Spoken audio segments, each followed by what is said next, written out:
21 வாசிக்கும்படியாக. மெய்யாகவே மெய்யாகவே மெய்யாகவே மெய்யாகவே நான் உங்களுக்கு சொல்லுகிறேன், நான் உங்களுக்கு சொல்கிறேன், நீங்கள் அழுது புலம்புவீர்கள், நீங்கள் அழுது புலம்புவீர்கள், உலகமோ சந்தோஷப்படும், உலகமோ சந்தோஷப்படும், நீங்கள் துக்கப்படுவீர்கள், நீங்கள் துக்கப்படுவீர்கள், ஆனாலும் உங்கள் துக்கம் சந்தோஷமாக மாறும், உங்கள் துக்கம் சந்தோஷமாய் மாறும். ஸ்திரீயானவளுக்கு பிரசவ காலம் வந்திருக்கும் போது அடைகிறாள், அவள் துக்கம் அடைகிறாள். பிள்ளை பெற்ற உடனே ஒரு மனுஷன் உலகத்தில் பிறந்தான் என்கிற சந்தோஷத்தினால் அப்புறம் உபத்திரவத்தை அவள் நினையா. ஏன் உபத்திரவத்தை அவள் நினையாமல் போகிறாள் என்று சொல்லுவோமானால், பெண்கள் அதிகமாக இருக்கிறீங்க, உங்களுக்கெல்லாம் தெரியும். பிரசவ காலத்தினுடைய வலி, வேதனை, உபத்திரவம், அது ஒரு பெரிய உபத்திரவம். அதுக்கு என்ன பேர் வச்சிருக்கிறாங்க? பிரசவம். நான் நினைக்கிறேன் அப்படியா இருக்கும்னு. ஒரு பிள்ளையை பெற்றெடுத்து செத்து போய் ஒரு பெண் பிள்ளை தன்னுடைய சரீரத்தை சாகடித்து சவமாய் ஆக்கி அவள் ஒரு பிள்ளையை பெறுகிறாள் என்பதுக்கு தான் அது பிரசவம் என்று பேர் வைத்திருக்கிறார்கள். அது மிகவும் உபத்திரவம் நிறைந்ததா இருக்கிறது. ஆனாலும் அவள் பிள்ளை பெற்ற உடனே அந்த உபத்திரவத்தை அவள் மறுக்கிறாள். ஏன் அப்படின்னு சொல்லுவாமானால், அந்த உபத்திரவத்தை காட்டிலும் அவள் பெற்றுக்கொண்டது மிகவும் ஒரு பொக்கிஷம். ஆமென், ஹல்லேலூயா. இந்த கால வேளையிலே ஆண்டவருடைய நாமத்திலே நான் சொல்கிறேன், கர்த்தருடைய பிள்ளையே, இன்றைக்கு நமக்கு இருக்கிற உபத்திரவத்தை காட்டிலும் அதை நாம் பெற்றுக்கொள்கிற போது, அந்த உபத்திரவத்திலிருந்து மீள்கிற போது அது ஒரு பெரிய மீட்பாக அது இருக்கும். நாம் பட்ட உபத்திரவத்தை எல்லாம் அது மறக்க செய்யக்கூடியதாக இருக்கும். ஏன் அப்படின்னு சொன்னீங்கன்னா, இன்றைக்கு எனக்கு இருக்கிற துக்கத்தை விட, எனக்கு இருக்கிற உபத்திரத்தை விட நான் பெற்றுக்கொள்வது அதை மறக்க செய்யக்கூடியதாக இருக்கும். அல்லேலூயா. எனக்கு அருமையான தேவனுடைய பிள்ளையே, எத்தனை உபத்திரவங்கள் வந்தாலும் நாம் அதை பெற்றுக்கொள்கிற போது, அந்த உபத்திரவத்திலிருந்து மீள்கிற போது அது மிகப்பெரிய ஆசீர்வாதமாக இருக்கும். ஏன் அந்த தாய், அந்த பெண் தன் உபத்திரவத்தை மறக்கிறாள் என்று சொல்லுவோமானால், உபத்திரவத்தை காட்டிலும் மேலானவைகளை அவள் பெற்றுக்கொண்டார். ஆமென், ஹல்லேலூயா. அதுதான் ஆண்டவர் சொல்கிறாங்க, இந்த உலகத்திலே உபத்திரவங்கள் உண்டு, ஆனாலும் திடம் கொள்ளுங்கள், நான் உலகத்தை ஜெயித்தேன் என்று கர்த்தர் சொல்கிறார். ஏசாயா தீர்க்கதரிசன புஸ்தகம் 60வது அதிகாரம் 20வது வசனத்தை நீங்கள் வாசிப்பீர்களானால், ஏசாயா தீர்க்கதரிசன புஸ்தகம் 60:20 நீங்கள் வாசிப்பு. உன் சூரியன் இனி அஸ்தமிப்பது இல்லை, உன் சூரியன் இனி அஸ்தமிப்பது இல்லை, உன் சந்திரன் மறைவதும் இல்லை, உன் சந்திரன் மறைவதும் இல்லை, கர்த்தரே உனக்கு நித்திய வெளிச்சமா, கர்த்தரே உனக்கு நித்திய வெளிச்சமா இருப்பார். துக்க நாட்கள் முடிந்து போகும், உன் துக்க நாட்கள் முடிந்து போகும். கர்த்தருடைய வார்த்தை நீங்க கவனிங்க. நம்முடைய துக்க நாட்கள், உபத்திர நாட்கள் அது முடிந்து போகும். நீங்கள் சங்கீதங்களின் புஸ்தகம் 119வது சங்கீதம் 67 நீங்கள் வாசிக்க கூடுமானால், 119வது சங்கீதம், நான் உபத்திரப்படுவதற்கு முன் வழி தப்பி நடந்தேன், இப்பொழுதோ உம்முடைய வார்த்தையை காத்து நடக்கிறேன். உபத்திரப்படுவதற்கு முன்பாக நான் வழி தப்பி நடந்தேன், இப்போது உம்முடைய வார்த்தையை இப்பொழுதோ உம்முடைய வார்த்தையை காத்து நடக்கிறேன். நான் உபத்திரவப்படுவதற்கு முன்பு வழி தப்பி நடந்தேன், இப்பொழுதே உம்முடைய வார்த்தையை நான் காத்து நடக்கிறேன். உபத்திரவப்படுவதற்கு முன்பாக, எனக்கு அருமையான தேவ ஜனமே, நீங்கள் ஒன்றை இந்த கால வேளையிலே நல்லா நீங்கள் ஒன்றை கற்றுக்கொள்ளணும். உபத்திரவம் என்பது ஒரு மனுஷனுக்கு ரொம்ப ரொம்ப ரொம்ப நல்லது. இந்த உபத்திரவத்தில் தான் தேவன் யார் என்று தெரிந்து கொள்வோம், மனுஷர் யார் என்று தெரிந்து கொள்வோம். உலகத்தில் இப்படியெல்லாம் இருக்கிறதா, இப்படியெல்லாம் நடக்கிறதா, இப்படியெல்லாம் எனக்கும் நடக்குமா, அதில் எப்படி நான் மீட்டுக்கொள்வது என்ற பாடத்தை நாம் கற்றுக்கொள்வோம். உபத்திரப்படுவது நல்லது, உபத்திரப்படுவதற்கு முன்பாக எனக்கு தெரியாது. ஆண்டவர் சொல்றாங்க, உபத்திரம் உண்டு.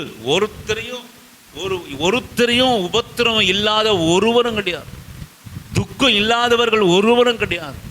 ஆண்டவர் சொல்லிட்டாங்க, இந்த உலகத்திலே உபத்திரவங்கள் உண்டு, ஆனாலும் திடன் கொள்ளுங்கள். திடன் கொள்கள். எப்படி திடன் கொள்ள வேண்டும் என்று சொல்லுவோம்னால், அதற்கு தான் இந்த நாளிலே செய்திக்காக வருகிறேன். உபத்திரவப்படுவதற்கு முன்பாக நான் வழி தப்பி நடந்தேன். எனக்கு என்ன வழின்னு எனக்கு தெரியல. ஒரு சமயம் நான் உபத்திரவப்படுவதற்கு முன்பாக நான் வழி தப்பி நடந்ததுனாலே எனக்கு உபத்திரம் வந்ததாக இருக்கக்கூடும். சொல்லுவேன், நம்முடைய வாழ்க்கையில உபத்திரவங்கள் நல்லது.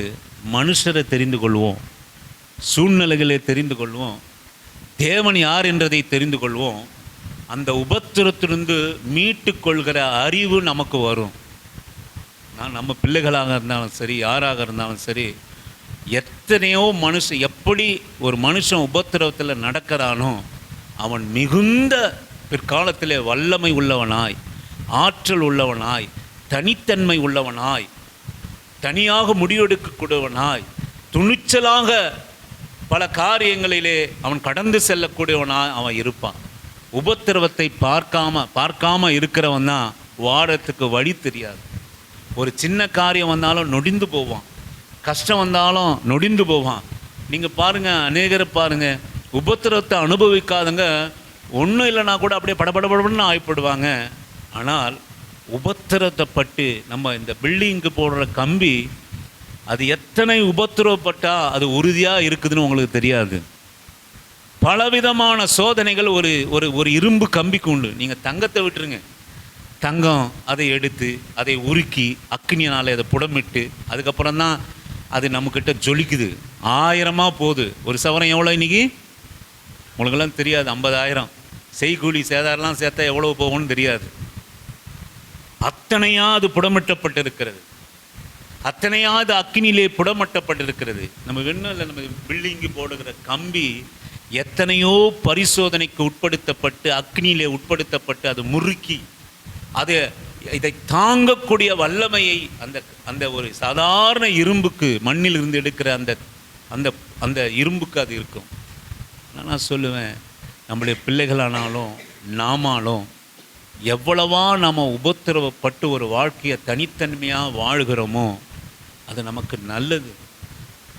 நீங்கள் அடுத்த வசனம் கவனிங்க. 71 வாசிக்கும்படியாக உங்களை நான் அன்பான அழைக்கிறேன். நான் உபத்திரவப்பட்டது எனக்கு நல்லது, அதனால் உமது பிரமாணங்களை நான் கற்றுக்கொண்டேன். இப்போ உபத்திரவம் ஒரு மனுஷனுக்கு என்னத்தை கற்றுக் கொடுக்குமானா, உலகத்தையே கற்றுக் கொடுக்கும்.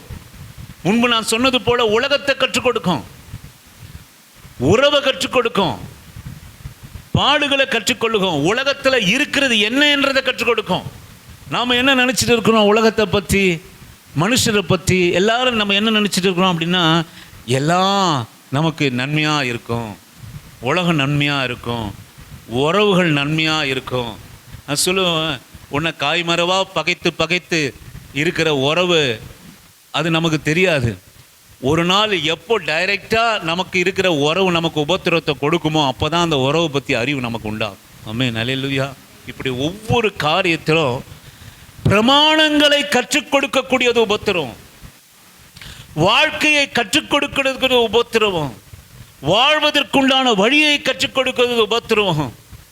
நான் சொல்லுவேன், எனக்கு அருமையான தேவதனமே, எத்தனை நீ உபத்திரவப்படுகிறாயோ அத்தனையும் நீ மேன்மையாக நம்மை வைக்கிறதுக்குண்டானோ அவருடைய பிரமாணங்களை. அவருடைய பிரமாணம் என்ன அப்படி சொன்னாங்கன்னா, உலகத்தை கற்றுக் கொடுக்கும். உபத்திரமோ உலகத்தை கற்றுக் கொடுக்கும், உபத்திரமோ உறவை கற்றுக் கொடுக்கும், உபத்திரவங்கள் வாழ்வை கற்றுக் கொடுக்கும், உபத்திரவங்கள் பிரமாணங்களை கற்றுக் கொடுக்கும். இந்த உலகத்தில் இருக்கிற நீதியை நமக்கு சொல்லிக் கொடுக்கிறது தான் உபத்திரவம். எனக்கு அருமையான தேவ ஜனமே, உபத்திரவங்கள் நல்லது, உமது பிரமாணங்களை கற்றுக்கொள்ளும். எனக்கு உபத்திருக்கிற வருகிற வரைக்கும் எனக்கு இவங்க இப்படின்னு தெரியாது, உலகம் இப்படின்னு தெரியாது. ஆனால் உபத்திரம் வருகிற போது நான் கற்றுக்கொள்ளுவேன், இங்கே நடக்கக்கூடாது, இங்கே போகக்கூடாது, அங்கே வரக்கூடாது, இவர்களிடத்தில் எப்போ நடக்க வேண்டும், இந்த சூழ்நிலைகளை எப்படி நான் மேற்கொள்ள வேண்டும் என்று உபத்திரவமானது பிரமாணங்களை, தேவனுடைய பிரமாணங்களை நமக்கு கற்றுக் கொடுக்கக்கூடியதாக இருக்கும். அப்படி இருக்கிற காரியத்தில் உலகத்தில் உபத்திரம் உண்டு, ஆனாலும் திடன் கொள்ளுங்கள் என்று ஆண்டவர் சொல்லியிருக்கிறார். இந்த திடன் கொள்கிற காரியம் என்ன அப்படின்னு கேட்டிங்கன்னா, எனக்கு அருமையான தேவனுடைய ஜனமே, அப்போஸ்தலனாகிய பவுல் ரோமாபுரிக்கு எழுதின நிருபம் 12வது வசனத்தை நீங்கள் வாசிப்பீர்களானால், அப்போஸ்தலனாகிய பவுல் இந்த உபத்திரவத்திலே நாம் என்ன செய்ய வேண்டும், எப்படி இந்த உபத்திரவத்தை அணுக வேண்டும் என்று சொல்லுவோமானால், எனக்கு அருமையான தேவ பிள்ளையே, யோவான் சுவிசேஷ புத்தகம் ரோமாபுரிக்கு எழுதின நிருபம் 12:12 வாசிக்கும்படியாக உங்களை அன்பாக கேட்குறேன். கொஞ்சம் கவனிங்க. ரோமாபுரிக்கு எழுதின நிருபம். நம்பிக்கையிலே சந்தோஷமாயிருங்கள், உபத்திரவத்திலே பொறுமையாயிருங்கள், ஜெபத்திலே உறுதியாய் தரித்திருங்க. எனக்கு அருமையான தேவ பிள்ளையே, உபத்திரவத்தில் நாம் எப்படி இருக்கணும் அப்படின்னு கேட்டிங்கன்னா, பொறுமையாக இருக்க கற்றுக்கொள்ளணும். நான் அநேக முறை இதை எடுத்து நம்ம தியானிப்பது உண்டு. உபத்திரவ காலத்தில் பொறுமை ஒரு முக்கியமான ஒரு ஆயுதம். பொறுமையாக இருக்க கற்றுக்கொள்ளணும். நமக்கு இருக்கிற பிரச்சனைகளிலே, போராட்டங்களிலே, அல்லது கண்ணீரிலே, வேதனையிலே நீங்களும் நானும் நல்லா இருக்கணும் அப்படின்னா, அந்த உபத்திரவ காலத்திலிருந்து நம்ம மீண்டு வரணும் அப்படின்னு சொன்னால், நீங்கள் சொல்லுவேன், இந்த பிரசவத்தில் கூட நீங்கள் ஒன்று கவனிச்சிங்கன்னா, நார்மல் டெலிவரிக்கும் ஆப்ரேஷனுக்கும் உள்ள வித்தியாசங்கள் ரொம்ப உண்டு. நார்மலாக டெலிவரி செய்கிறவங்க உடம்பு என்றைக்குமே நல்லாயிருக்கும். ஏன் அப்படின்னா, அந்த சரீரமானது உபத்திரவத்துக்கு ஒப்பு கொடுக்கப்படுகிறது.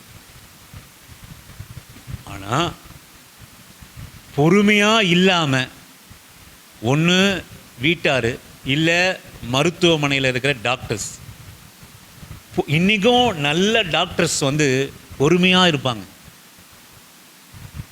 பிரசவத்தில் கொண்டு போய் பெண்களை பணத்துக்காக ஒரு ஆஸ்பத்திரி இல்லை, மருத்துவமனை இல்லை அப்படின்னா பொறுமையாக காத்திருப்பாங்க. என்னமா முடியும், 3 நாட்கள் 4 நாட்கள் கூட பொறுமையாக காத்திருக்கிற ஹாஸ்பிட்டல்கள் உண்டு. இன்றைக்கி எனக்கு சில பெண்கள் பிரசவத்தப்போ எவ்வளோ நாட்கள்லாம் வழியில் இருப்பாங்களாம். அந்த காலத்தில் பல நாட்கள் வழியில் இருப்பாங்க. ஆனால் இன்றைக்கி நீங்கள் ஹாஸ்பிட்டல் போனோடனே என்ன பண்ணுவாங்க? ஏன்? பொறுமை இல்லை. அவருக்கும் பொறுமை இல்லை, டாக்டர்ஸ்க்கும் பொறுமை இல்லை, நம்ம வீட்டாருக்கும் பொறுமை இல்லை, நமக்கும் உபத்திரவத்துக்கு உட்படுவதற்கு நமக்கு பொறுமை இல்லை. ஆனால் பொறுமையாக நம்ம காத்திருந்தா, சொல்லுவேன், அந்த சரீரம், பெண்களுடைய சரீரம் அவ்வளோ அருமையாக இருக்கும். இன்றைக்கி நீங்கள் பாருங்கள், நார்மல் டெலிவரி செஞ்சவங்க இன்றைக்கும் ஒரு குடத்தை இடுப்பில் வச்சுட்டு தலையில் வச்சுட்டு இன்றைக்கும் போவாங்க. ஆப்ரேஷன் பண்ணவங்களுக்கு உடம்பு 10 நிமிஷம் உங்களால் முட்டி போட்டு ஜெபம் பண்ண முடியுமா? முடியாது. இதே ஒரு நார்மல் டெலிவரியில் உட்படுத்தினப்பட்ட நீங்கள் அப்படி உபத்திரவத்தில் உங்கள் வாழ்க்கை உட்பட பண்ணியிருந்தீங்கன்னா உங்கள் சரீரம் ரொம்ப நல்லா இருக்கும். அல்லேலூயா. அதனால் ஒரு பிரசவிக்கிறவங்களுக்கு நம்ம ஜெபம் பண்ண வேண்டியது, உங்கள் மகளாக இருக்கலாம், மருமகளாக இருக்கலாம், நம்ம முதலாவது வேண்ட வர காரியம் என்னன்னு கேட்டிங்கன்னா, என் மகளுக்கு நல்ல நார்மல் டெலிவரி கொடுங்க. ஆமாம், அல்லேலூயா. அது ஒரு ஆப்ரேஷன் பண்ணின்னு வந்துச்சுன்னா எப்போவுமே அது குடும்பத்துக்கு பாரமாக தான் இருக்கும். நான் ஆப்ரேஷன் பண்ண உடம்பு, நான் ஆப்ரேஷன் பண்ண உடம்பு, நான் ஆப்ரேஷன் பண்ண உடம்பு, நான் அதை தூக்காத, இதை தூக்காத, அதை தொண்ணாத, அப்படித்தான் இருக்கும் குடும்பங்கள் இருக்கிறவங்கள. பாவம், நீங்கள் தனிமையாக இருந்தீங்கன்னா, எங்கள் மனைவி போல் நீங்களாம் உங்களை போல் இருந்தால் நீங்கள் தான் அழுதாகணும், நீங்கள் தான் எடுத்தாகணும்.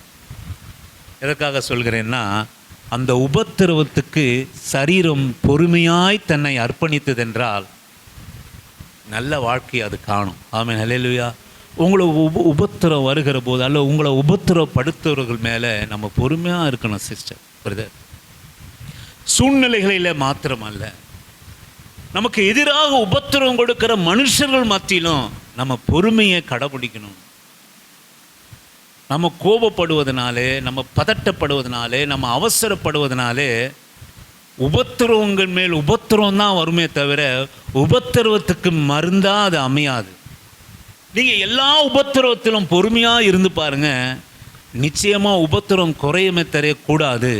ஆனால் நீங்கள் பொறுமையை இழந்துருங்கன்னா உபத்திரவம் நம்முடைய வாழ்க்கையிலே கூடும். உங்களை தாமே நீங்கள் ஆராய்ந்து அறிந்து பாருங்கள்.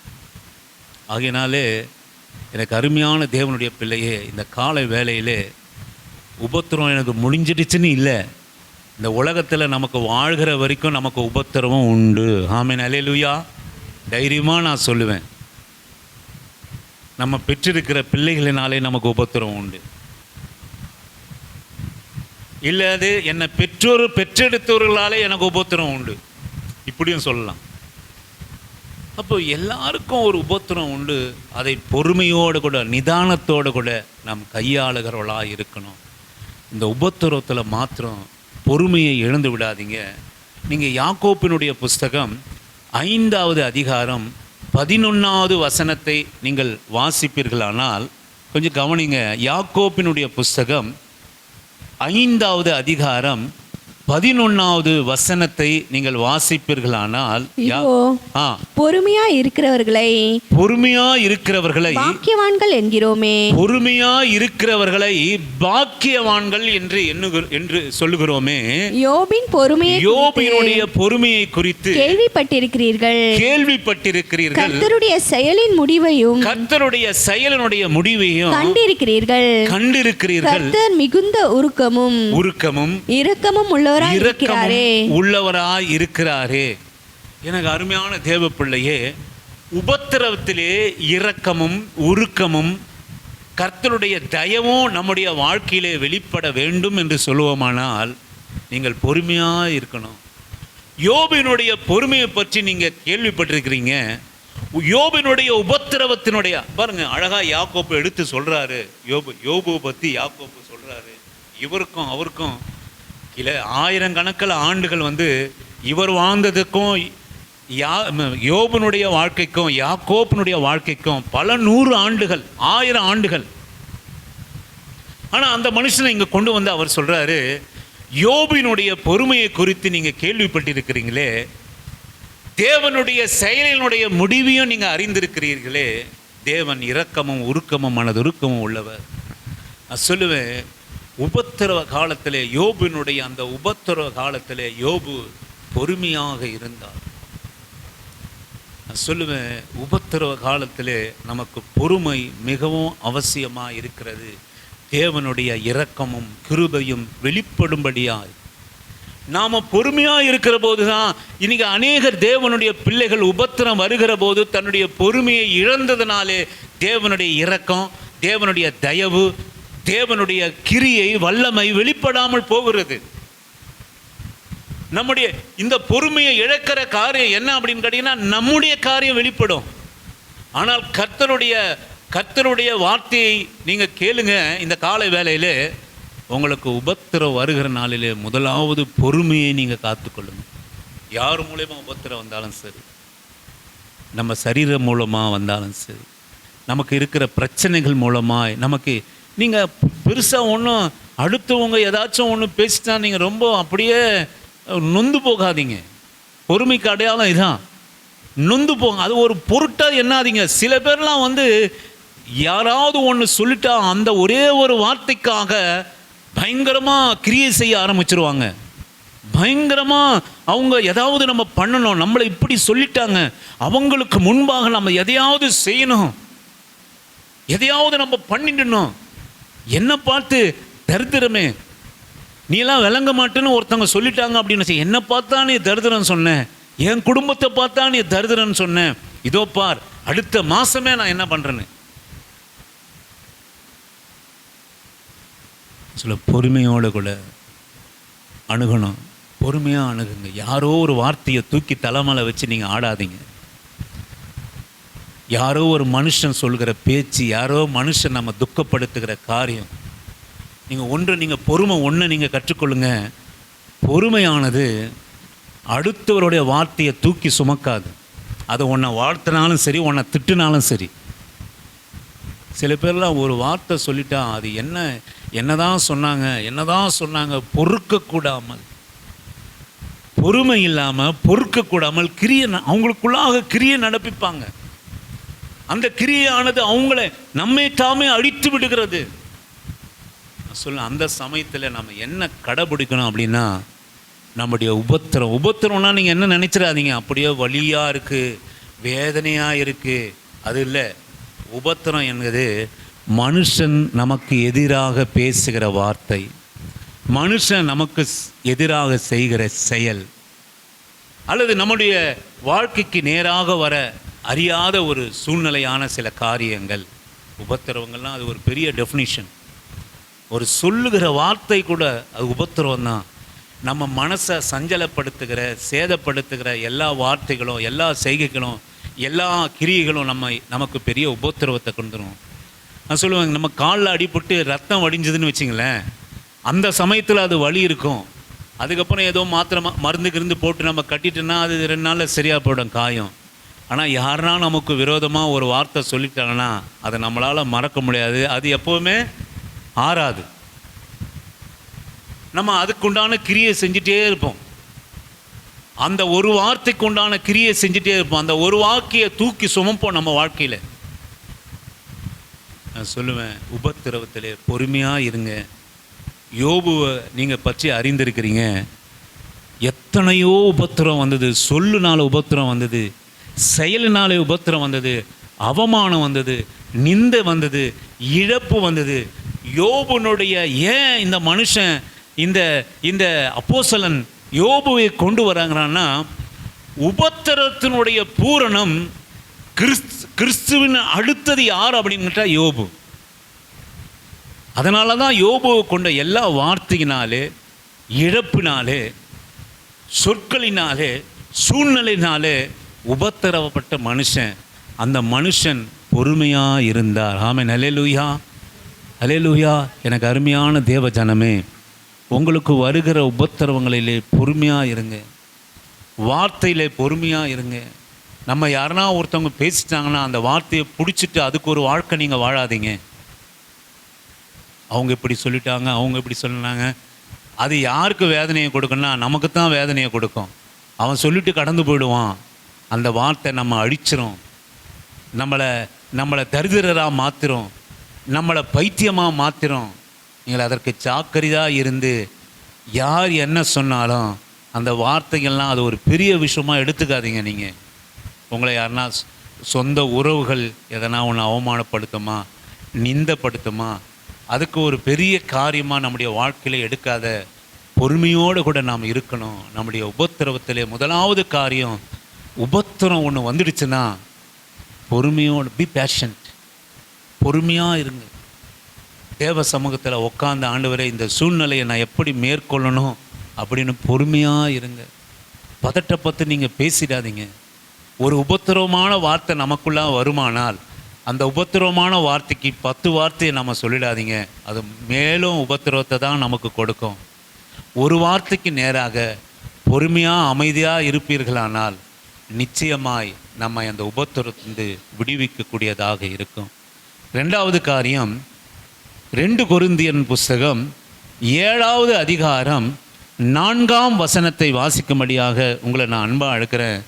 2 கொரிந்தியருடைய புஸ்தகம் 7வது அதிகாரம் 4வது வசனத்தை மிகுந்த தைரியத்தோடு உங்களுடன் நான் பேசுகிறேன், உங்களை குறித்து மிகவும் மேன்மை பாராட்டுகிறேன், உங்களை குறித்து நான் மிகவும் மேன்மை பாராட்டுகிறேன், ஆறுதலால் நிறைந்திருக்கிறேன். எங்களுக்கு உண்டான சகல உபத்திரவத்திலேயும் சகல உபத்திரவத்திலும் பரிபூர்ண சந்தோஷமாய் இருக்கிறேன். அல்லேலூயா. இது ஃபஸ்ட்டு காரியம் கூட நீங்கள் செஞ்சிடலாம். ஃபஸ்ட்டு காரியம் நம்ம செஞ்சிடலாம். எது உபத்திரவத்தில் சொல்லுங்கள், பொறுமையாக இருப்பீங்களா? பொறுமையாக இருப்பீங்களா? உபத்திரவத்தில் யாருன்னா ஒரு வார்த்தை சொன்னால் பொறுமையாக எழுந்துருவீங்களா? ஒரு பிரச்சனையை நீங்கள் சால்வ் பண்ணுறதெல்லாம் பொறுமையாக இருக்கணும். ஒரு சூழ்நிலையை சால்வ் பண்ணுறதுக்கு பொறுமையாக இருக்கணும். குடும்பத்தில் ஒருத்தவங்க கணவன் மனைவி உறவுக்குள்ள ஒருத்தவங்க கொஞ்சம் ஒரு மாதிரி இருப்பாங்க, அதை யாராவது ஒருத்தர் பொறுமையோடு கூட அணுகணும், பொறுமையாக இருக்கணும். பொறுமையாக கற்றுக்கொன்னா உபத்திரம் கூட அது குறையும். 2வது காரியம், இது கொஞ்சம் கஷ்டமான காரியம். என்ன அப்படின்னு கேட்டிங்கன்னா, எனக்கு எனக்கு உண்டான சகல உபத்திரவத்திலும் பரிபூர்ண சந்தோஷமா இருக்கிறேன். எப்படி இருக்கிறேன்? பூரண சந்தோஷமா இருக்கிறேன். சாதாரண சந்தோஷம் இல்லை. எப்படி இந்த மனுஷன் எல்லா உபத்திரவத்திலும், யோபு, பவுல், தேவ மனுஷங்க எப்படி பிரமாணங்களை கற்றுக்கொண்டான். உபத்திரவங்களில் பிரமாணங்களை கற்றுக்கொள்ளணும். உபத்திரவத்தில் கற்றுக் கொடுக்கும். உன் மாமியார் யாரு, உங்க மருமக யாரு, உன் சொந்தம் யாரு, உன் நாத்தனார் யாரு, உன் ஓரவத்தி யாரு, உறவுகளிடத்திலிருந்து உபத்திரம் வருவாமனா அந்த உபத்திரம் நமக்கு பிரமாணங்களை கற்றுக் கொடுக்கும். அதில் நம்ம பொறுமையாக இருக்கிறது மாத்திரமல்ல, இந்த உபத்திரவத்தை காலில் போட்டு மிதிக்கிற காரியம் என்ன அப்படின்னு கேட்டிங்கன்னா, சந்தோஷம் இல்லை, பூரண சந்தோஷமாக இருக்கணும். ஆமென், ஹல்லேலூயா. ஆண்டவர் பாருங்க, எப்படிப்பட்ட ஆண்டவர் பாருங்களேன். பூரண சந்தோஷமாக இருக்கணும். நீங்கள் சந்தோஷமாக இருக்க கற்றுக்கொள்ளணும். உபத்திரத்தின் நேரத்திலே முடியாதது. இது ரொம்ப கஷ்டமான காரியம். இங்கே பவுல் சொல்கிறார், எங்களுக்கு உண்டான சகல உபத்திரவத்திலும் பரிபூர்ண சந்தோஷமா இருக்கிறேன். சாதாரண சந்தோஷம் இல்லை, பரிபூர்ணமா. I am fully satisfaction. ஆனால் நீங்கள் ஒன்று அறியுங்க, நீங்கள் உண்மையிலேயே மறுபடியும் அந்த தாயினிடத்தில் நான் போயிருக்கிறேன்.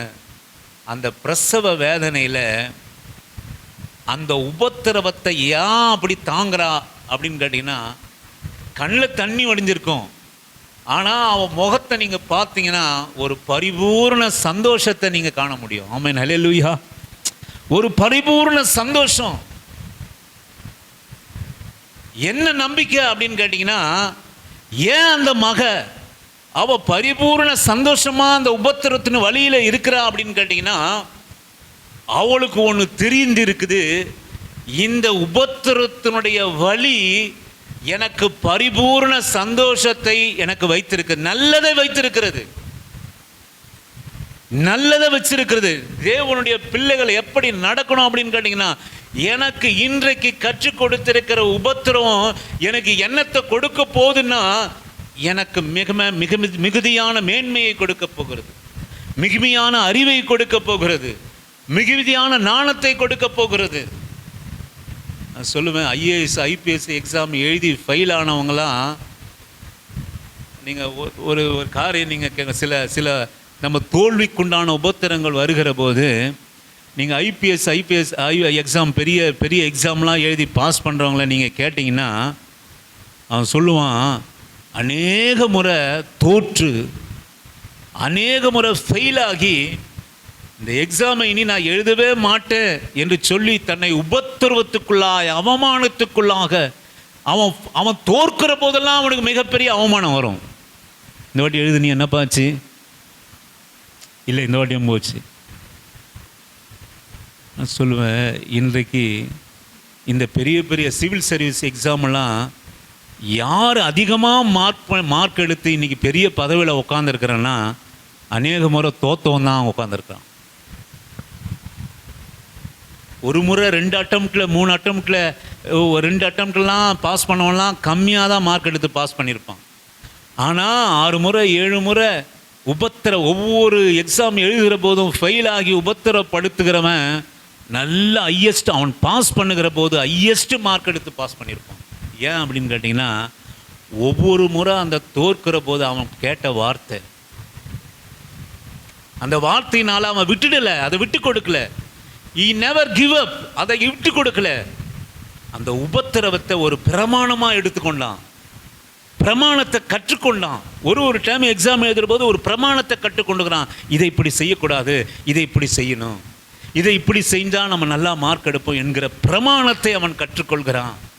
எனக்கு அருமையான தேவனுடைய பிள்ளையே, ஒன்று நீங்கள் உபத்திரப்படுகிற ஏன் பூரண சந்தோஷம் நீங்கள் இருக்கணும் அப்படின்னு கேட்டிங்கன்னா, நமக்கெல்லாம் ஒரு நம்பிக்கை இருக்கணும், இந்த உபத்திரவம் எனக்கு மேன்மையை கொடுக்க போகிறது. ஆமென், ஹல்லேலூயா. உபத்திரவம் நமக்கு மேன்மையை கொடுக்க போகிறது. இன்னைக்கு நீங்கள் கஷ்டத்தோடு இருக்கலாம், மற்றவர்கள குறைவானவர்களாக இருக்கலாம், உங்கள் உறவுக்கு நேராக நீங்கள் அவமானப்பட்டவர்களாக இருக்கலாம், நிந்தப்பட்டவங்களாக இருக்கலாம். ஆனால் உங்கள் அந்த பரிபூர்ண சந்தோஷம். சிஸ்டர், நீங்கள் பிரதர் சந்தோஷமாக இல்லைன்னா நீங்கள் சாதிக்க முடியாது, தெரியுங்க உங்களுக்கு. சந்தோஷமாக இருக்கிறது தான் சாதிக்கும், துக்கத்தோடு கூட இருக்கிறது சாதிக்காது. அப்போ உபத்திரம் என்பது சாதாரணம். அந்த உபத்திரவத்திலே பரிபூர்ண சந்தோஷம் நமக்குள்ளாக இருக்கணும். சோர்ந்து போகிற இருக்கக்கூடாது. நீங்கள் வாசிங்க, அதே 2 கொரிந்தியர் 8:2 வாசிக்கும்படியாக. அவர்கள் மிகுந்த உபத்திரவத்திலே சோதிக்கப்படுகையில் கொடிய தரித்திரமுடையவர்களாய் இருந்தும் தங்கள் பரிபூர்ண சந்தோஷத்தினாலே உதாரத்துவமாய் கொடுத்தார்கள். நான் இங்க கொடுக்கறத பத்தி பேசல, நல்லா கவனிங்க. கொடுக்கறத பத்தி நான் பேசல. இந்த கொரிந்து சபை மிகுந்த உபத்திரவத்தினாலே சோதிக்கப்படுகிற சபை. கொடிய தரித்திரமுடையவர்களாக இருந்தோம். உபத்திரமும் இருக்குது, 2வது என்ன இருக்கு? தரித்திரமும் இருக்குது. தங்கள் பரிபூர்ண சந்தோஷத்தினால் மிகுந்த உதாரணத்துவமாக அவர்கள் கொடுத்தார்கள். ஏங்க, உபத்திரமும் இருக்குது, தரித்திரமும் இருக்குது. எங்கிருந்து கொடுத்தாங்க? நான் சொல்லுவேன், பரிபூர்ண சந்தோஷம் ஒரு ஆற்றலை நமக்கு கொடுக்கும், ஒரு வல்லமையை கொடுக்கும், ஒரு துடிப்பை கொடுக்கும், ஒரு சாதிக்க தூண்டுகிற ஒரு எண்ணத்தை கொடுக்கும், நல்லா வாழணுங்கிற எண்ணத்தை கொடுக்கும். என்னுடைய வாழ்க்கையில் நான் கஷ்டப்பட்ட போது, உபத்திரவப்பட்ட போதெல்லாம் நான் உண்மையிலேயே நான் சொல்லுவேன், தெரிந்தோ தெரியாமலோ மிகுந்த சந்தோஷப்படுவேன். சில சமயத்தில் வீட்டுக்கு வருவேன், வாலிப பிள்ளைங்க கடினமாக வேலை செஞ்சுட்டு வீட்டுக்கு வருவேன். அந்த வீட்டில் சாப்பாடு, நான் எதிர்பார்க்கிற சாப்பாடு எனக்கு இருக்காது. ஒரு காலத்தில் நான் எதிர்பார்க்கல சாப்பாடு இல்லை அப்படின்னு சொன்னால், பாவம் எங்கள் தங்கச்சியை போட்டு இந்த மாதிரி தான் இருப்பாங்க. எங்கள் தங்கச்சி நீங்கள் பார்த்தீங்கன்னா தெரியும், எங்கள் ஜோதி லக்ஷ்மி அவங்க பேர். அந்த பாவம் ஏதோ ஒன்று சமைச்சு வைப்பா, அடுப்பில் சமைச்சு வைப்பா. அந்த ஜாக்கெட்லாம் இங்கே அழுக்காக இருக்கும், கஷ்டப்பட்டு சமைச்சு வைப்பா. நான் ரொம்ப கஷ்டப்பட்டு வருவேன். ஆனால் இன்றைக்கு அந்த சொல்கிறா, பாவம் அண்ணன் கஷ்டப்பட்டு வரும், சாப்பிட்றது எதுவுமே இருக்காது, கோவத்தில் என்னை அடிக்கும் அப்படின்னு சொல்லுவா. இன்றைக்கி சொல்கிறா. ஆனால் அன்றைக்கி நான் என்ன பண்ணுவேன் அப்படின்னு கேட்டிங்கன்னா, இதுதான் புரியவே இல்லை எனக்கு. நான் பிரமாணங்களை கற்றுக்கொள்ளவே இல்லை அந்த வயசில். எங்கள் தங்கச்சியை போட்டு அடின்னு அடிப்பேன், உதைச்சிருக்கிறேன், காலில் போட்டு மிதிப்பேன். என்ன இது சமைச்சு, அதெல்லாம் நீங்கள் அதெல்லாம் சொல்லவே முடியாது. இப்போலாம் அது வரவே வராது, அப்படி ஒரு அடிப்பை.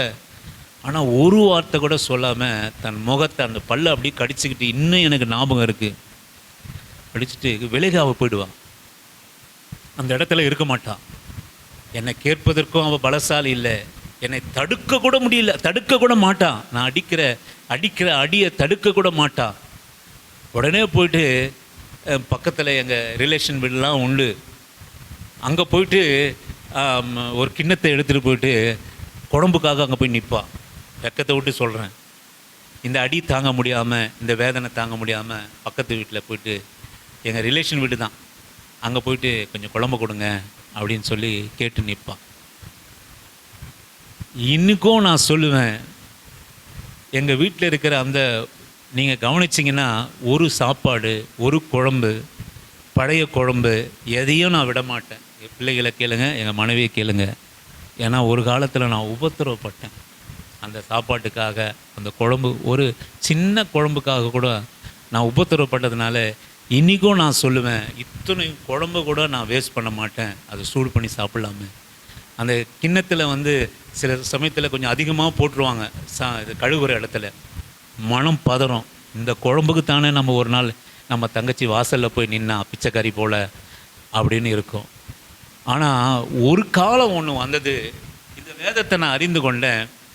அதே இன்னொரு தங்கி, இப்போது அந்த தங்கச்சி போயிட்டா கல்யாணம் பண்ணிட்டு, இன்னொரு தங்கச்சியோடு கூட நான் இருக்கிறேன்.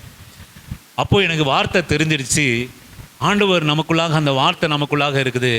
கடினப்பட்டு உழைச்சிட்டு நான் சாப்பாட்டுக்காக வருவேன், குறைவு வீட்டில் குறைவு இருக்கும். அப்போ நான் என்ன செய்வேன் அப்படின்னு கேட்டிங்கன்னா, அமைதியோடு கூட நான் அதை சாப்பிட்டுட்டு நான் சொல்லுவேன், ஆண்டவருக்குள்ள உள்ளுக்குள்ள மனசுக்குள்ள என்ன நான் கஷ்டப்படுத்துறதுக்காக நான் சந்தோஷப்படுவேன்.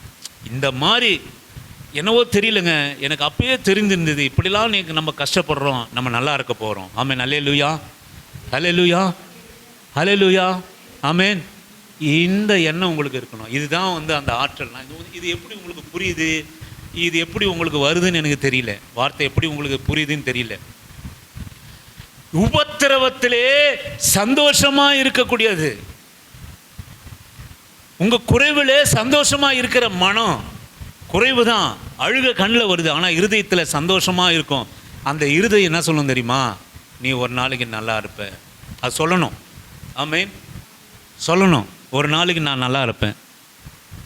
உங்களுக்கு கஷ்டம் வருகிற போராட்டம் வருகிற உபத்திரம் வரும்போது அதை நீங்கள் சந்தோஷத்தோடு கூட, கஷ்டம் இருக்கும், குறைவு இருக்கும், அதை சந்தோஷமாக, ஆண்டவரே இவ்வளோ என்ன வருத்துறீங்களே, நாங்கள் சின்ன பசங்க, எங்களுக்கு ஒன்றுமே தெரியாத ஆண்டவரே, நாங்கள் எந்த தப்பும் பண்ணலை, எங்கள் பேரண்ட்ஸு தவறான வாழ்க்கையை கடன்பட்ட வாழ்க்கையை வாழ்ந்துட்டு போயிட்டாங்க, நாங்கள் கடன் வாங்கலை, நாங்கள் எந்த தப்பும் செய்யலை ஆண்டவரே, நாங்கள் சின்ன பிள்ளைகளாக வளர்ந்தோம், ஒரு பெற்றோரிடத்தில் பிறந்தோம், வளர்கிறோம், இங்கே இந்த தரித்திரத்துக்கு நானும் எங்கள் தங்கைகளும் காரணம் இல்லை,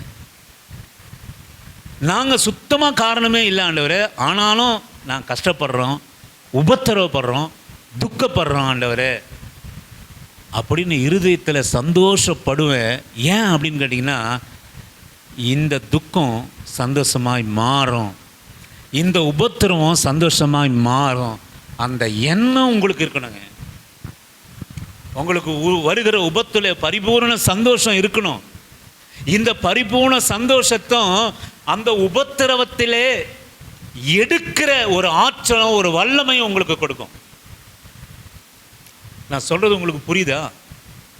ஒழுங்காக கேட்டாவே புரியாது, மண்டை அங்கே இங்கே வச்சுன்னு கேட்டால் ஒன்றும் புரிய போகிறதில்ல. இது ஒரு பெரிய ஆழமான ஒரு காரியம், அனுபவம், உண்மை, ஆண்டவருடைய ஆவியானவர் பேசுகிற வார்த்தை.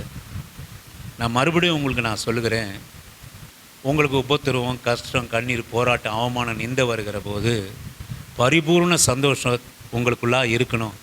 அந்த பரிபூர்ண சந்தோஷம் உங்களுக்குள்ளா இருந்ததுன்னா உங்கள் இருதயத்தில் ஒன்று சொல்லும், நான் வெற்றி பெற போகிறேன், நான் வாழப்போகிறேன், நான் ஜெயிக்க போகிறேன்.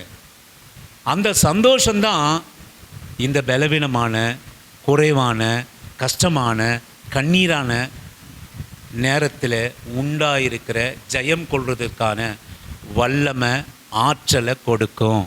ஆமென். அல்லேலூயா. ஆற்றலை கொடுக்கும். சந்தோஷம்தான் ஆற்றலை கொடுக்கும், சந்தோஷத்தான் வல்லமை கொடுக்கும். அதனால தான் நீங்கள் கவனிச்சிங்கன்னா அந்த ஆற்றலும் சந்தோஷமும் நமக்கு உண்டாயிருக்கணும். சந்தோஷத்தான் நம்ம ஓட வைக்கும், துக்கப்பட்டுலாம் நீ ஓட வைக்க முடியாது.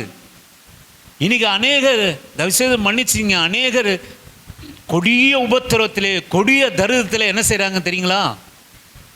என்ன செய்கிறாங்க? நான் இனி வாழ முடியாது, வாழ்க்கை எனக்கு தேவையில்லைன்னு தன் வாழ்க்கையை முறிச்சுக்கிறாங்க. ஒன்று இந்த கொடிய தரித்திர வாழ்க்கை வேணாம், இந்த மனைவி வேணான்னு வாழ்க்கையை முடிச்சுக்கிறாங்க, இந்த கணவன் வேணாம் வாழ்க்கையை முடிச்சுக்கிறாங்க. சிலங்க என்ன செய்கிறாங்கன்னா, கணவன் இல்லை, மனைவி இல்லை, இந்த உலகமே எனக்கு வேணாம், இந்த உபத்திரமே எனக்கு வேணாம், அவங்க வாழ்க்கையே முடித்துக் கொள்கிறார்கள். ஆனால் இந்த உபத்திரவத்தில், கஷ்டத்தில், போராட்டத்தில், துக்கத்தில் நமக்குள்ளாக சந்தோஷம் இருக்குமானால் ஒரு வலிமையை தரும், ஒரு ஆற்றலை தரும், ஒரு பலத்தை தரும். உபத்திரவத்தை மேற்கொள்வதற்குண்டான பலன் கொடுப்பது எது அப்படின்னு கேட்டிங்கன்னா உங்கள் சந்தோஷம்தான். உங்கள் துக்கத்திலேயே நீங்கள் அப்படியே போவீங்கன்னா நீங்கள் அப்படியே மடிந்து தான் போகணும். ஆனால் சந்தோஷப்பட்டு, ஆண்டவரே எந்த ஒரு காரியமும் இல்லை, இந்த உபத்திரவத்துக்கு நான் பாத்திரன் இல்லை, ஆனாலும் இதை நான் ஏற்றுக்கொள்கிறேன், சந்தோஷமாக இதில் நான் கடந்து செல்கிறேன் என்று நாம் நினைப்போமானால், அதுதான் அந்த ரகசியம். உபத்திரவப்பட்டும் கொடிய தரித்திரத்திலும் கர்த்தருக்கு கொடுக்க முடிஞ்சது. பரிபூரண சந்தோஷத்தினாலே அவர்கள் கொடுத்தார்கள். இதோட ரகசியம் என்ன அப்படின்னு கேட்டீங்கன்னா, உபத்திரவத்திலும் கொடிய தரித்திரத்திலும் எப்படி அவர்களுக்கு கொடுக்கணும், எப்படி அவருக்கு சாதிக்கணும், எப்படி அவர்களுக்கு ஜெயிக்கணும், எப்படி இந்த போராட்டத்தில் விடுவித்து ஒரு மேன்மையான வாழ்க்கை வாழணும் அப்படின்னு எதனால அது முடிஞ்சதுன்னா, பரிபூர்ண சந்தோஷம் உபத்திரவத்தை கொன்று போட்டது. பரிபூர்ண சந்தோஷம் துக்கத்தை, துக்கம் என்கிற சாத்தானை மிதித்து போட்டது.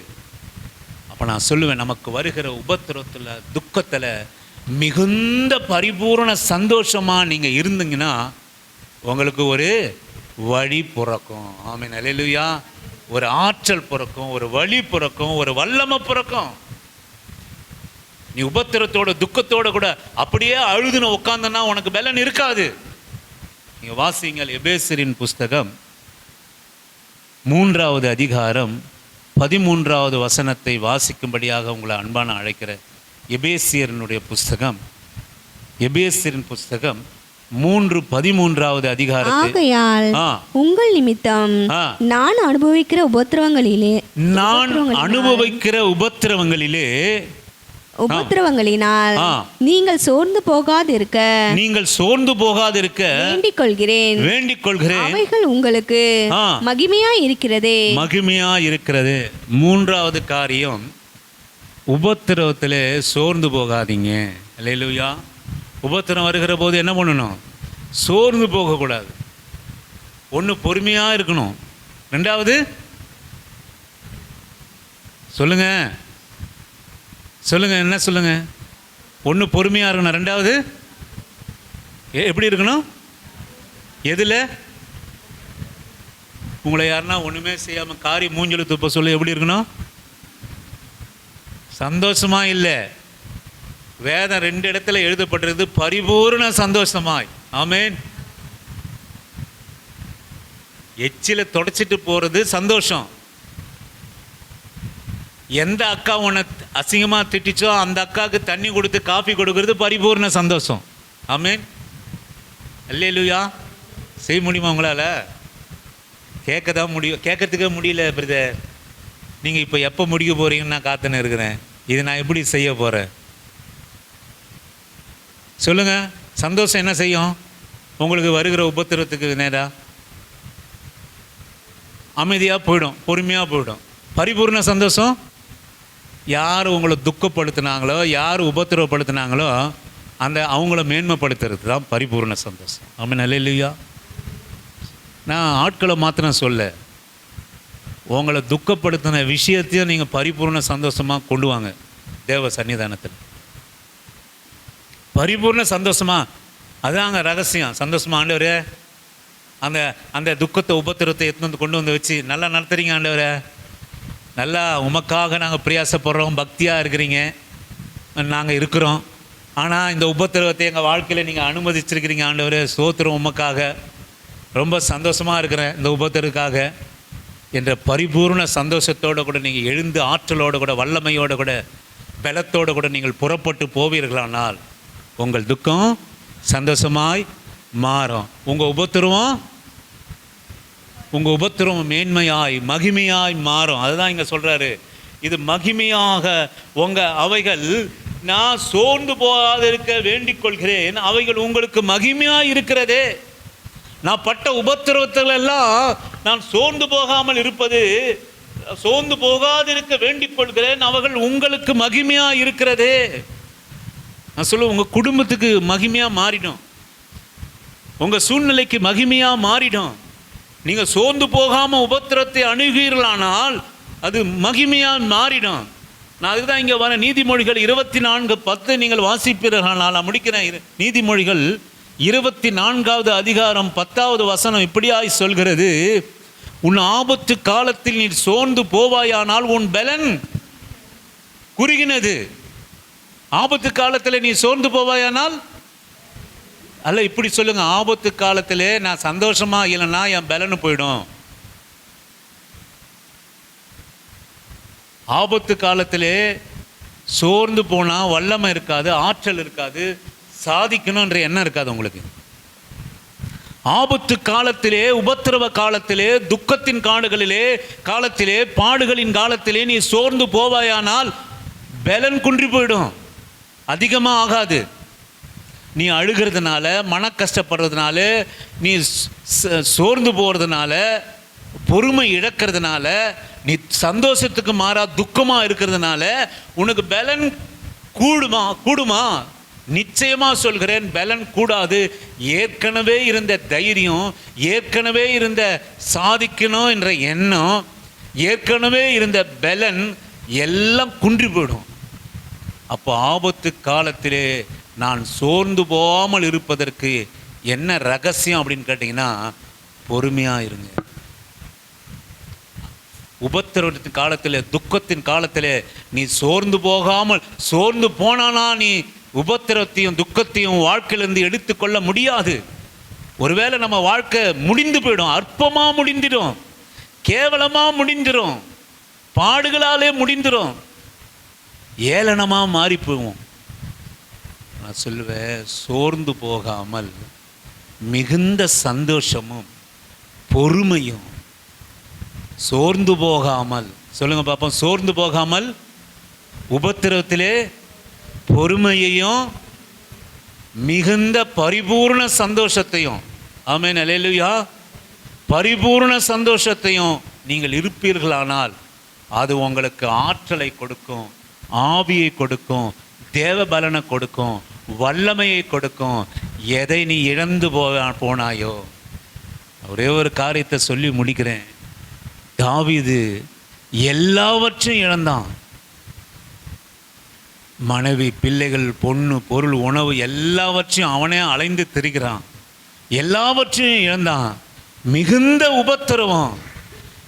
எந்த ஜனங்கள் நம்பி வந்தாங்களோ அந்த ஜனங்களெல்லாம் இவனை கொன்று போடுவோம் என்று கல்லெறிகிறாங்க. நம்பி வந்த ஜனங்கள் மூலமாய் உபத்திரவம், சூழ்நிலைகள் மூலமாய் உபத்திரவம்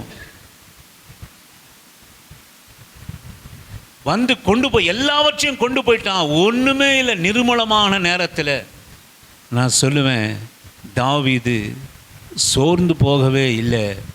பொறுமையோடு கூட சந்தோஷத்தோடு கூட மறுபடியுமா கர்த்தரிடத்தில் போய் கேட்குறான், ஆண்டவரே நான் கடந்து செல்லட்டுமா, அவர்களை பின்தொடரட்டுமா, அந்த தண்டை நான் பின்தொடரட்டுமா, நான் மேற்கொள்வேனா ஆண்டவரே, நான் மேற்கொள்வேனா? நான் சொல்லுவேன், அவனுக்கு வந்த உபத்திரவம் போல, துக்கம் போல நமக்கு வந்திருந்துன்னா நம்ம சர்ச்சு பக்கமே வரமாட்டோம், நம்ம பாட்டே பாட மாட்டோம். அதுதான் தாவீது யோபு ஏன் அப்படிலாம் சொல்கிறாங்க அப்படின்னா, அவன் கேட்குறான், இவ்வளவு உபத்திரம் வந்த பிறகு அவன் கேட்குறான் ஏன் அப்படின்னு கேட்டிங்கன்னா, பொறுமையோடு கூட சந்தோஷத்தினாலே, மிகுந்த சந்தோஷத்தினாலே கர்த்தரிடத்தில் மறுபடியும் போய் கேட்குறான். அந்த ரட்சிப்பின் சந்தோஷத்தினாலே, ஆண்டவரே எல்லாத்தையும் இருந்துட்டேன், நான் நம்பி வந்த ஜனங்களும் என்னை அசிங்கமாக திட்டுறாங்க, கல் எறிந்து என்னை கொல்ல போகிறாங்க, மனைவி இருந்துட்டேன், பிள்ளைகள் இருந்துட்டேன், இந்த வனாந்தரத்தில் எல்லாவற்றையும் இருந்துட்டேன், எல்லாவற்றையும் சுட்டரிக்கும்படி அவன் போகிறான், அந்த தண்டை நான் பின்தொடரட்டுமா என்று அவன் கேட்கிறான். நான் சொல்லுவேன், அந்த சோர்ந்து போகாமல் தேவனுடைய சன்னிதானத்திலே வந்து, ஆண்டவரே இந்த உபத்திரவத்தை நான் மேற்கொள்ள முடியுமா, இந்த துக்கத்தை நான் மேற்கொள்ள முடியுமா, நான் சந்தோஷமாக உங்கள் சன்னிதானத்தில் நான் இருக்கிறேன் ஆண்டவரே என்று சொல்லுவீர்களானால், உங்களுக்குள்ளாக ஒரு ஆற்றல், ஒரு வல்லமை, ஒரு பலன் உண்டாயிருக்கும். நீ ஆபத்து காலத்தில் சோர்ந்து போவாயானால் உன் பலன் குன்றிடும். நீ சோர்ந்து போகாமல் பொறுமையோடு கூட மிகுந்த சந்தோஷத்தோடு கூட உன்னுடைய உபத்திரத்தையும் துக்கத்தையும் நீ மேற்கொள்வாயானால் நிச்சயமாக நீங்கள் 2 கொரிந்தியர் 4:17 வாசித்து நம் கண்களை மூடுவோம். 2 கொரிந்தியர் புஸ்தகம் 4:17 வசனம். 4:17 வசனம்.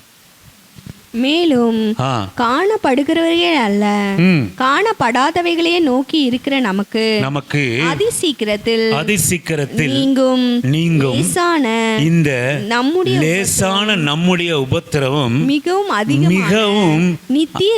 அதிகமான நித்திய கனமகிமையை உண்டாக்குகிறது.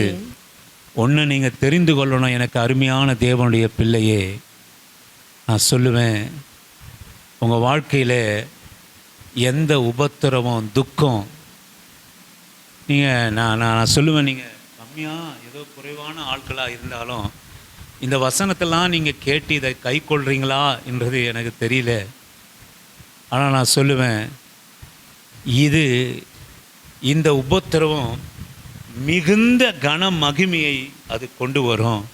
அதேனா 4:17 வசனத்தை நீங்கள் கவனிப்பீர்களானால், அதி சீக்கிரத்திலே நீங்கும் இந்த லேசான நம்முடைய உபத்திரவம் மிகவும் அதிகமான நித்திய கன மகிமையை நமக்கு உண்டாக்கும்.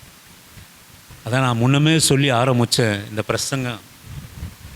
இந்த லேசான உபத்திரவம் ஏன் அப்படின்னு கேட்டிங்கன்னா, நமக்கு இந்த உபத்திரவத்தின் மூலமாய் அடைய போகிற பலன் அதிகம். ஸ்திரீயானவள் தாம் பிள்ளை பெறுகிற போது மிகுந்த உபத்திரவப்பட்டு அவள் பெற்றுக்கொள்வா. ஆனால் பெற்ற உடனே மிகுந்த சந்தோஷத்தினாலே நிரப்பப்படுவாள். நான் சொல்லுவேன், இந்த இந்த இந்த உபத்திரவம் கர்த்தருக்குள்ளாக நித்திய கனமகிமையை நமக்கு கொண்டு வரும். இது லேசான உபத்திரவம். யோபுக்கு லேசான உபத்திரவம் இல்லை. ஆனால் யோபு நினைச்சாரு இது லேசான உபத்திரவம் என்று. தாவீதுக்கு வந்தது லேசான உபத்திரவம் அல்ல. யோசேப்புக்கு வந்தது லேசான உபத்திரவம் அல்ல. ஆண்டவராகிய இயேசு கிறிஸ்துக்கு வந்தது லேசான உபத்திரவம் அல்ல. இன்றைக்கு நான் சொல்லுவேன், நமக்கு இருக்கிற சூழ்நிலையினுடைய நிலைமை லேசான உபத்திரவம் அல்ல என்றே வைத்துக் கொள்ளுங்கள். நான் சொல்லுவேன், இது லேசான உபத்திரவமாக எப்போ மாறும் அப்படின்னு கேட்டிங்கன்னா, நீங்கள் பின் நாட்களில் முன் நாட்களில் நீங்கள் யோசனை பண்ணி பாருங்கள். உங்கள் வாழ்க்கையை, என் வாழ்க்கையில் நான் யோசனை பண்ணி பார்த்தேன்னா, இந்த காரியெல்லாம் எனக்கே கண்ணீர் வரக்கூடியதாக இருக்கிறது. அனாவசியமாக போயிட்டு பெண் பிள்ளைகளை போயிட்டு அடித்தது, கொண்டது, வறுமையில் உபத்திரவத்தில் பாடாப்படுத்தினது எனக்கு ரொம்ப கஷ்டத்தை கண்ணீரை கொடுத்தாலும், இப்போ நான் நினைக்கிற போது, இப்போ நான் இருக்கிற ஆசீர்வாதம், நான் சொல்லுவேன், என்கிட்ட அந்த சாப்பாடு செய்ய முடியாமல் அடிப்பட்ட தங்கச்சி தெரியுங்களா, இன்றைக்கி ஒவ்வொரு வாரமும் 1000 கணக்கில் சாப்பாட்டுக்காக செலவு பண்ணுறாங்க, மாமிசத்துக்காக மட்டும். அல்லேலூயா, கர்த்தருடைய நாமத்துக்கு ஸ்தோத்திரம். நான் இன்னும் அப்படி செலவு பண்ணுறது இல்லை. ஒருவேளை நான் உதைச்சவன், அவங்க வாங்கினவங்க. அல்லேலூயா. நான் உதைச்சதுனால நான் அப்படி நான் பண்ண முடியல என்னால். ஆனால் வாங்கினவங்க அந்த ஒரே ஒரு குழம்புக்காக அடி வாங்கின புள்ள இனி நான் சொல்லுவேன், வெறும் மாமிசத்துக்காக மாத்திரம் வாரத்தில் 1000 கணக்கில் செலவழிக்கிறாங்க, வெறும் மாமிசத்துக்கு. ஆனால் இப்போ நினச்சாங்கன்னா அன்றைக்கி எவ்வளோ கஷ்டப்பட்டுருப்பாங்க. நான் வருவேன்னாவே ஒரு பயம், வீட்டில் அவன் சாப்பிட வருவேன்னாவே ஒரு நாளும் பயம். மதியானம் நான் உள்ள கால் எடுத்து வச்சாவே அந்த மகள் நடுங்கி போவா. ஆனால் இன்றைக்கி சொல்கிறேன், அவன் நினச்சான்னா அது லேசான உபத்திரமாக மாறி இன்றைக்கி ஆண்டவர் அநேக ஆயிரங்களை செலவழிக்கக்கூடியதாக வைத்திருக்கிறாரு. நித்திய கன மகிமை புரிந்து கொள்வதற்காக நான் இந்த ஓமையை சொல்கிறேன். அதே போல் எனக்கு அருமையான தேவ பிள்ளையே, இன்றைக்கி நீ எந்த உபத்திர துக்கத்தில் இருக்கிறா, நீங்கள் நினைக்காதீங்க இப்படியே இது மடிந்து போகும், இப்படித்தான் நான் வாழுவேன், என் சொந்தக்காரெல்லாம் நல்லா இருக்கிறாங்க, வீடை கட்டி நல்லா இருக்கிறாங்க, மற்றவங்களாம் நல்லா இருக்கிறாங்க, நான் தான் அவர்களுக்கு முன்பாக அவமானப்பட்டு நிற்கிறேன், நான் தான் முன்னேற முடியல, என்னை வருத்தத்தோடு பாரத்தோடு இருக்கிறீங்களா, எனக்கு மட்டும் ஏன் இந்த கஷ்டம் வருது அப்படின்னு நீங்கள் நினைக்கிறீங்களா? நான் எனக்கு அருமையான தேவ பிள்ளையே, இன்றைக்கு நான் சொல்லுகிறேன், பொறுமையோடு கூட இருங்க. ஆமென், அல்லேலூயா. இன்றைக்கு நீங்கள் ஒரு ஒரு ஒரு ஒரு ஒரு உபத்திரத்தில் துக்கத்தில் இருப்பீங்கன்னா சஞ்சலப்படாதீங்க, சமாதானமாக இருங்க, பொறுமையாக இருங்க, ரொம்ப மிகுந்த பொறுமையாக இருங்க. முதலாவது சோர்ந்து போகாதீங்க. ஃபஸ்ட்டு காரியம் என்னன்னு கேட்டிங்கன்னா, சோர்ந்து போகாதீங்க. ரெண்டாவது காரியம், நீங்கள் சோர்ந்து போகாமல் இருந்தீங்கன்னா பொறுமையை உண்டாக்கும், பொறுமையாக இருங்க. மூன்றாவது காரியம், சந்தோஷமாக இருங்க. என்னென்னா, எனக்கு ஆண்டவர் ஏன் ஆண்டவர் இதை அனுமதிச்சீர், நீர் ஏன் என்ன அனுமதிச்சீர், நல்லா நடத்துகிறீங்க, ஸ்தோத்திரம் ஆண்டவரே அப்படின்னு உள்ளத்தில் ஒரு வைராக்கியத்தோடு கூட கர்த்தரை அணுகுங்க, கர்த்தரை துதிங்க. நான் சொல்லுவேன், உங்களுடைய உபத்திரம் மிகவும் கனமான பாத்திரமாக உங்களை மாற்றும். ஆமென், அல்லேலூயா. அது நீங்கள் திரும்பி இப்போ பார்த்தீங்கன்னா உபத்திரவத்திலிருந்து நீங்கள் திரும்பி பார்த்தீங்கன்னா நீங்கள் உபத்திரவப்பட்டது ரொம்ப லேசானதாக இருக்கும். ஆனால் இன்றைக்கி இருக்கிற நிலைமை எப்படி இருக்கும்?